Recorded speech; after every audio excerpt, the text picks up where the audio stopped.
राज समाचार सदा आपके साथ।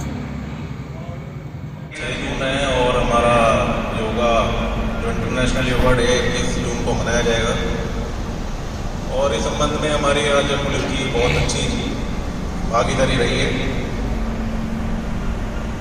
और सभी को मैं ये कहना चाहूँगा कि योगा उनके जीवन के लिए बहुत ही महत्वपूर्ण है। उनके जीवन में उनका स्वास्थ्य बहुत ही अच्छा होता है, उनका मन बहुत ही शांत होता है, उनकी आत्मा उसमें एक समागम आता है। तो इन्हीं तीनों चीज़ का अगर हम संतुलन बनाते हैं तो हमारा जीवन एक अच्छी दिशा में चल पड़ता है। जैसा सभी को पता है कि हमारा जो पुलिस विभाग है बहुत ज़्यादा उसमें कोई टाइम बाउंड नहीं होता, 24 घंटे की नौकरी होती है, बहुत ही टफ कंडीशनों में आपको काम करना पड़ता है। तो आपका जो जॉब है वो एक अन्य विभागों की तरह नहीं है। तो हम सभी इसको भली बात समझते भी हैं। तो उस चीज़ को ध्यान रखते हुए जो हमारे जीवन के लिए दैनिक स्तर पे बहुत ही महत्वपूर्णता रखता है। और मैं ये कहना चाहूँगा योग कोई बाहर की चीज़ नहीं है, योग एक हमारी पुरातन विद्या है। हजारों साल पहले हमारे जो ऋषि मुनियों ने उसको अपनाया, धीरे धीरे वो हो गई थी। अब उसको हमारे जो सरकार है उसको निरंतर उनको प्रमोट कर रही है ताकि हम लोग उसका लाभ उठा सकें।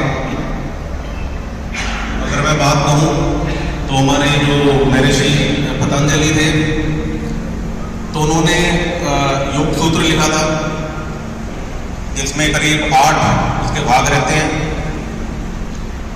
मैंने भी कुछ थोड़ा बहुत ब्रीफ में पढ़ा था पहले, तो उसमें अलग अलग भाग रहते हैं जैसे ध्यान, समाधि, नियम, इस प्रकार की बहुत सारी चीज़ें उसमें लिखी गई हैं। और अगर हम उसका ठीक प्रकार से उसका पालन करते हैं तो हमारा शरीर, मन और आत्मा का एक संतुलन बनता है। हमारा स्वास्थ्य बहुत ही मजबूत होता है, हमारे मन में एक शांति आती है, एक आत्मिक जो धरोहर बनती है। इसके साथ साथ मैं ये भी बताना चाहूँगा कि एक स्वस्थ पुलिस बल एक सुरक्षित और सशक्त समाज की धरोहर होता है। तो इस चीज़ को ध्यान रखते हुए हम आज एक संकल्प लेंगे कि हम सभी दैनिक स्तर पे कुछ समय निकालकर योग का अभ्यास करेंगे ताकि हम ठीक प्रकार से अपने कामों का निर्वहन कर सकें, हमें बल मिले, हमारा स्वास्थ्य और मजबूत हो, मन में एक शांति बने। तो इसी कड़ी में हम आगे भी इसी प्रकार से योगों का अभ्यास करते रहेंगे ताकि ये चीज़ हमारे एक आदत के अंदर आ जाए। कुछ समय हम अपने लिए, परिवार के लिए, योग के लिए निकाल सकें। तो इसी के साथ मैं फिर से एक बार जो योगचारी हैं यहाँ पर मौजूद हुए हैं जिन्होंने हमें एक अच्छा योग का सेशन करवाया, उसके लिए मैं उनका धन्यवाद व्यक्त करता हूँ। Thank you.